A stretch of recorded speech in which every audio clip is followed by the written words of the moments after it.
All right, it's good to be here again today. I think this might be the youngest panel that we have here today. We have a very exciting panel we put together. I'd like just to start by saying, one of the things that we're really excited about is some of the new talent emerging in an Avalanche and building really interesting products using, what's really a customizable backend effectively. So what I'd like to start with is just, go around the horn real quick. Everybody make an introduction to who you are, what you're building, and then we can get into some of the discussions. We'll start on the left. Hello. So I'm Gauthier from Paris, France, and we're building Ash, which is an app chain as a service platform on Avalanche.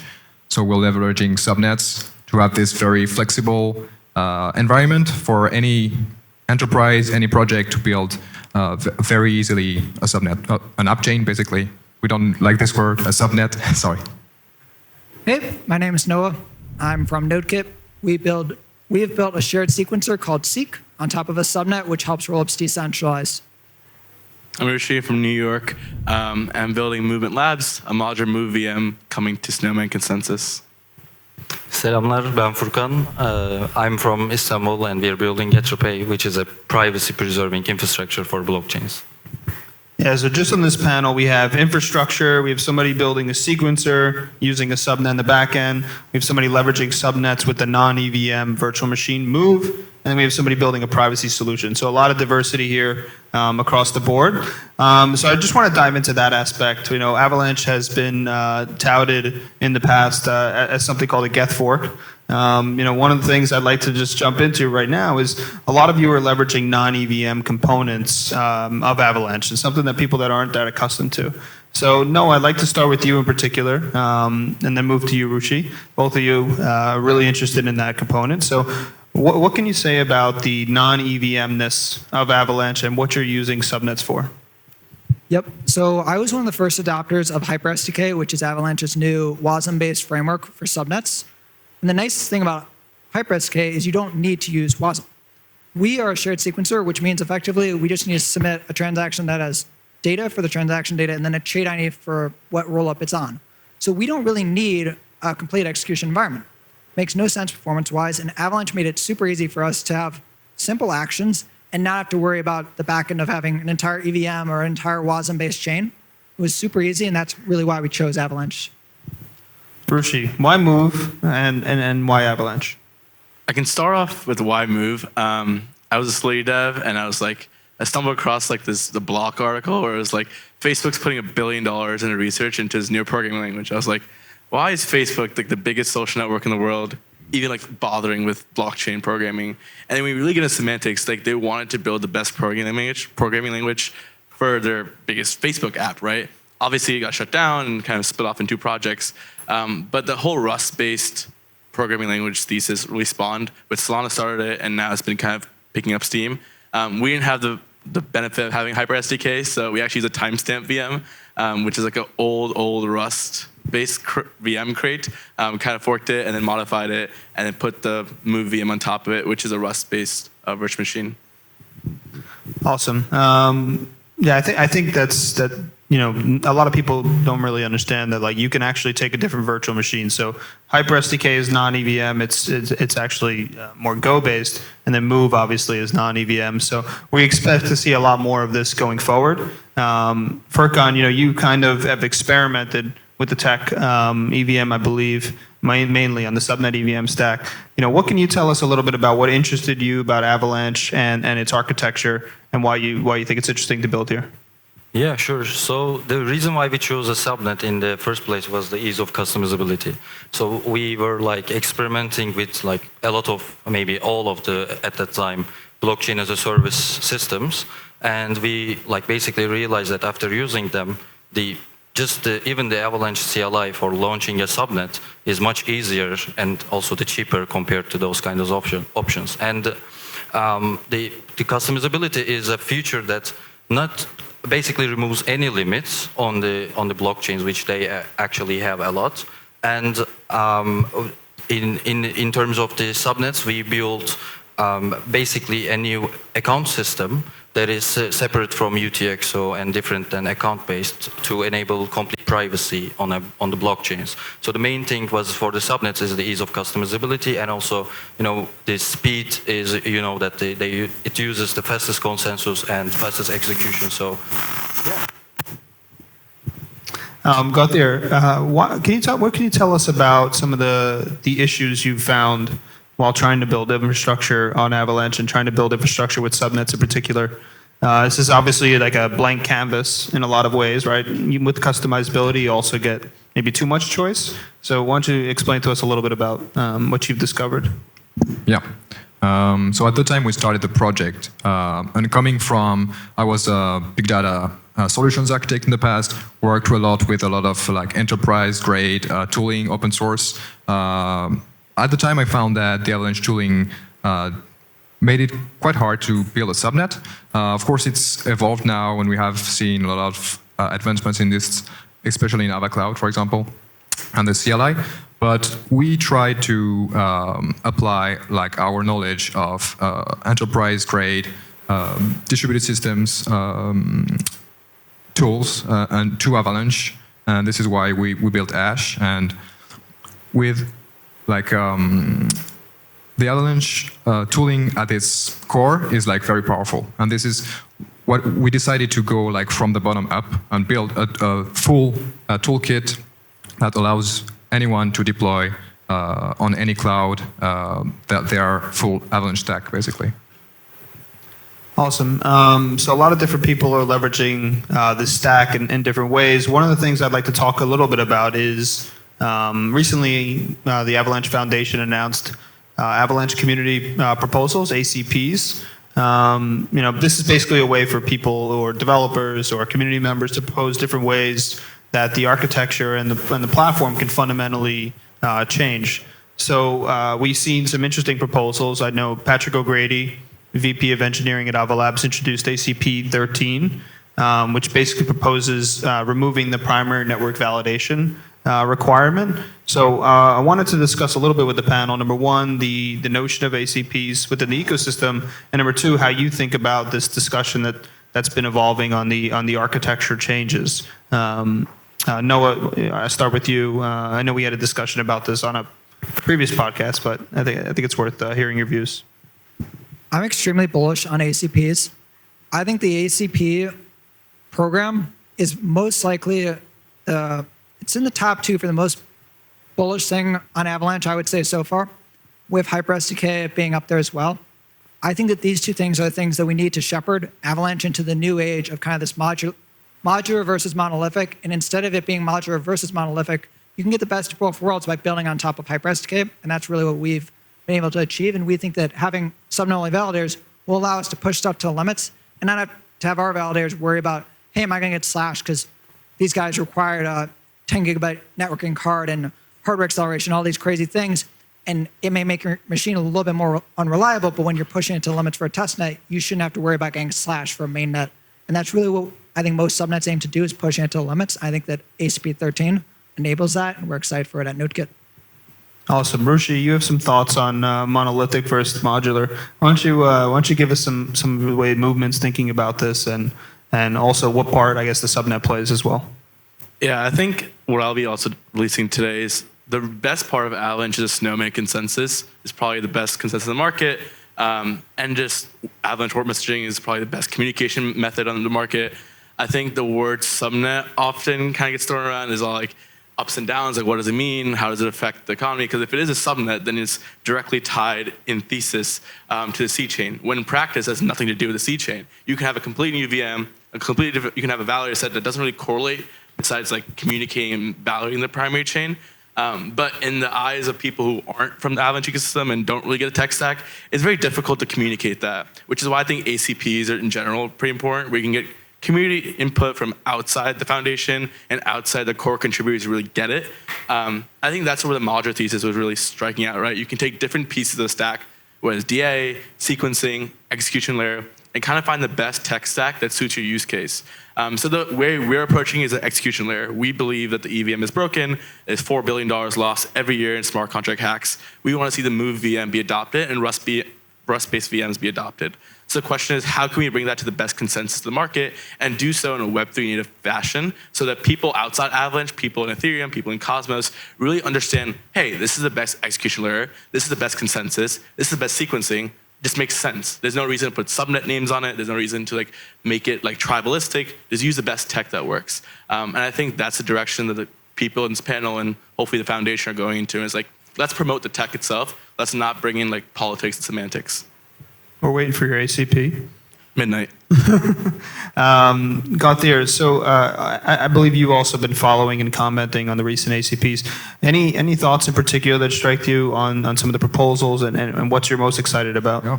I think, so to, maybe everyone is not familiar with what has been going on, but one of the proposal is to stop requiring validators to validate the primary network and instead allow people to only validate a subnet, so a separate blockchain from the primary network. I think this is very interesting, especially for regulated actors that cannot enter right now the decentralized ecosystem because they have to participate in a chain where they cannot control everything. And of course, there are weird things happening sometimes. And so the fact of separating the subnets from the primary network, I think is one of the biggest, one of the most important things that will enable a lot of people to actually come to Avalanche, build their own blockchain. And then Furkan, you as well, you've also been following. I believe you also tinkered. What are your overall thoughts on some of the proposed changes? Yeah, I think the ACPs are one of the the key things that were missing from the Avalanche for a long time, and I mean, it's taking the community's response. I think always very good move, and I'm not directly propose something or planning to do in a short manner, but yeah, I think it's really great in terms of the community. No, I got to ask you. Avalanche has been known to make a lot of comments about rollups in the past. L2s in the past. One of the key problems out there, which I think you acutely identified, is a lot of the sequencers are centralized. How did you come up with the idea to build a decentralized sequencer using a subnet in the back end? Where did that idea even come to? So we were exploring different architectures, whether it was going to be Cosmos was kind of the other one in the running. And I actually met Usman in a blockchain alliance foundation for students. We talked about subnets. I got bullish on them, looked at HyperSDK, realized nobody else is using this. Why is nobody else using this? I saw the numbers that it was already putting up. It was at 35,000 local transactions per second, which is really fast. And they were saying, okay, we're going to hit 50 in about 6 months, maybe. And that was 6 months ago. In the past couple of weeks, Patrick has released, I believe they're at 140K local.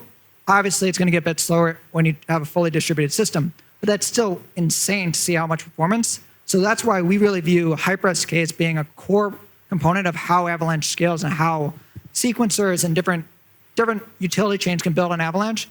And we really like the fact that we could be on Avalanche, but we're not necessarily having to integrate and use, as with the subnet validators, not having to use AVAX. We can still kind of do our own thing there as well. I think that's something I've talked to Rushi about as well, kind of being able to have your own community, have your own thing, but also having the backbone of somebody like Ava Labs behind it and knowing, hey, we're young college dropouts, but guess what? We're working with a top-tier engineering team that is 4 or 5 of the top best engineers work on HyperSDK.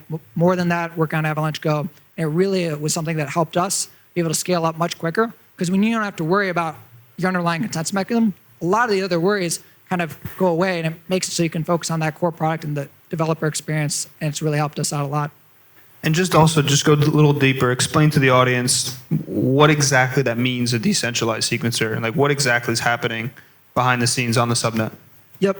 So what sequencing is all it's doing is saying what the ordering of transactions are in a singular block. So let's say we have transaction 1, 2, 3, 4. It's the sequencer is determining what is 1, 2, 3, and 4. So with a centralized sequencer, if that one machine that goes down, you can't order your transactions, so you can't actually have blocks go through. So that's a major issue on rollups such as Arbitrum and Optimism currently. With decentralized shared sequencer, we're able to order transactions, but it doesn't matter where the transactions are coming from, which rollup they're coming from. We can still order them and say, this is 1, 2, 3, 4.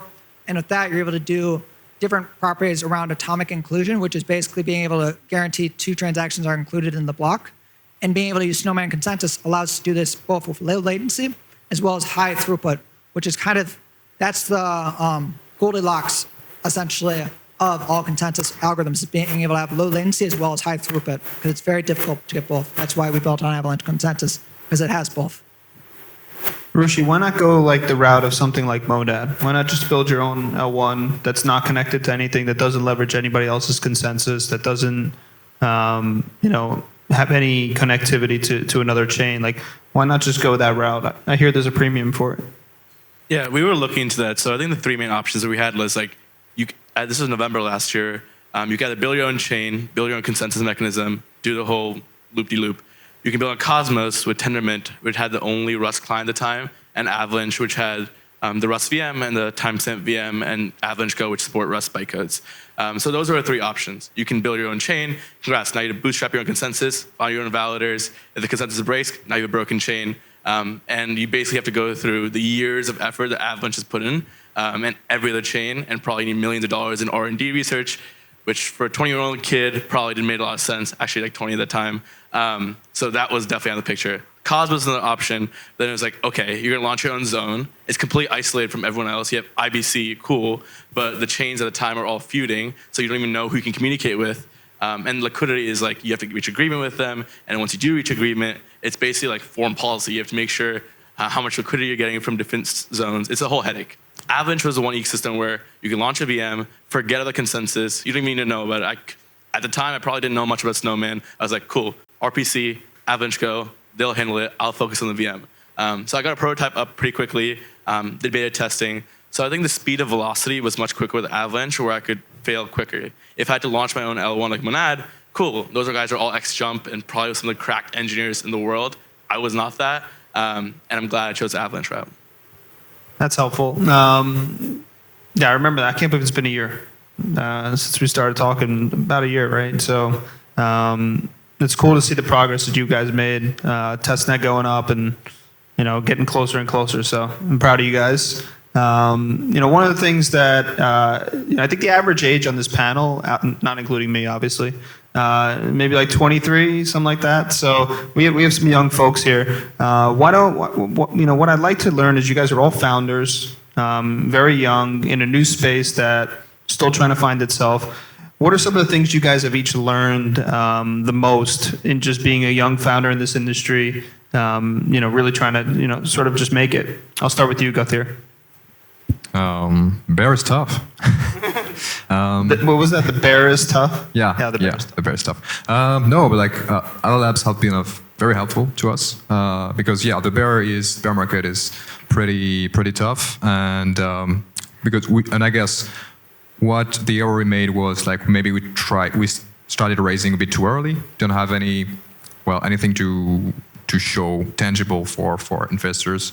Now we're more ahead. We have something to show, and it's going way better now. So building on Avalanche or being a young just being a founder in general, has nothing to do with Avalanche. Just what have you learned? I would say the core principle that was kind of the light switch moment for me with being a young student founder is knowing you're not going to get compared against other student founders. You're getting compared to the guy that raised, our competitor raised $32 million. I'm getting compared to them every single day of my life when I'm pitching customers, whether I'm pitching customers, investors, anybody, partnerships. We're getting compared apples to apples, and they raised $32 million, and we are a young team out of the Midwest. So when you know you're getting compared apples to apples, you learn how to compete really quick.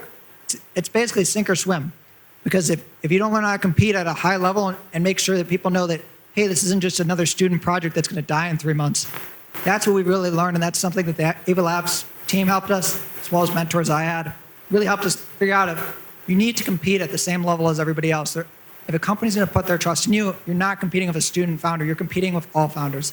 And the sooner we learn that, the sooner we're able to actually get partnerships off the ground and grow the product, grow faster, and also build out features people want. Yeah, my competitors raised $300 million each, and we're at Facebook. So that was the first few interesting. It's like, how are you going to beat these engineers who literally made a new programming language and were at Facebook for the last 20 years, and you're just like a kid? So I think what I learned is like fail quickly. I would text the labs guys like, hey, these VCs aren't responding to me. What do I do? And they'd be like, it's okay, it's fine, you'll be fine, don't worry about it. Just fail quickly, learn from your mistakes, seek out advisors, be good at LARPing, LARP hard, but stay true to yourself. Yeah. Yeah, I think the hardest thing for me as a founder was the shifting the decisions that you made before. So, you create an idea, you make everyone believe it, and you like iterate on top of it, and then you realize that it's not going to work, or it's like it does not fit the market. Like our competitors are like MasterCard and all other banks, so okay, it's like check me. Yeah, we said okay, we will launch a payment network that will leverage our privacy preserving infrastructure to enable payments, but then we said okay, like this is very, very hard. There are a lot of barriers that we need to go through, like the regulations, for example, that we cannot even do something. So I think again, like the learning from the mistakes and continuing to without stopping, and yeah, and also I learned that there is like no one exit from a problem. There are a lot of solutions for a problem, and you need to choose one and continue from that path. And like if there is a very, very big barrier, you need to shift in that time. So yeah. All right, we're coming up on time here, so I just want to do one real quick fire round here. So very quick response, 2 questions. First one, we'll go this way now and go back. What's your least favorite thing about Avalanche? Come on, honesty.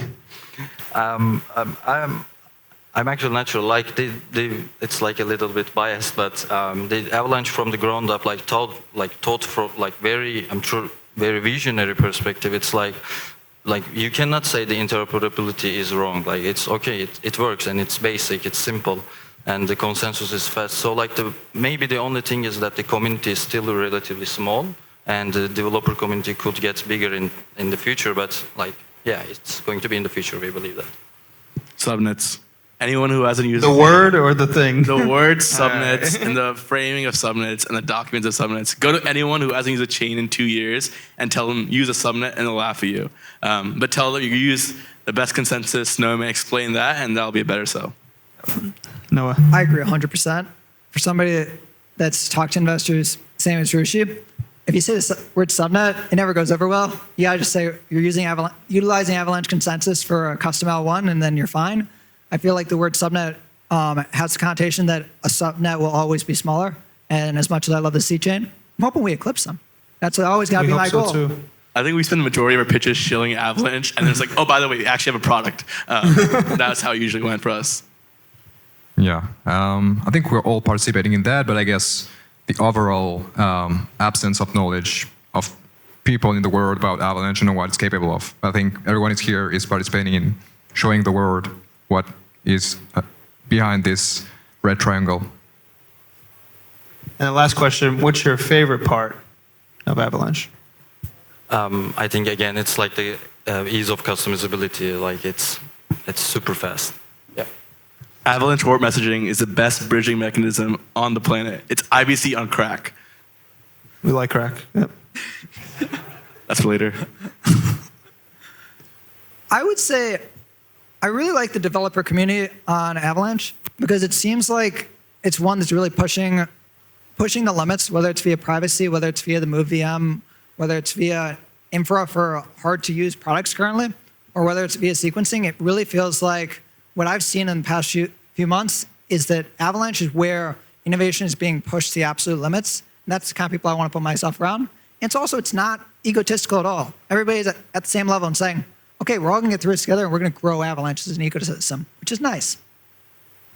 Yeah, particularly fan of like the engineering team, Patrick, O'Grady, and all these guys, just going very fast, very hard to keep track, releasing stuff every day, every night. So yeah, this is really like, this forces you to keep you up to date, try everything that comes out. Well, that's all we have for today. Really appreciate you guys. We have probably, like I said, one of the youngest panels here today, and probably some of the biggest brains here today. So let's give a round of applause for these guys, and appreciate time.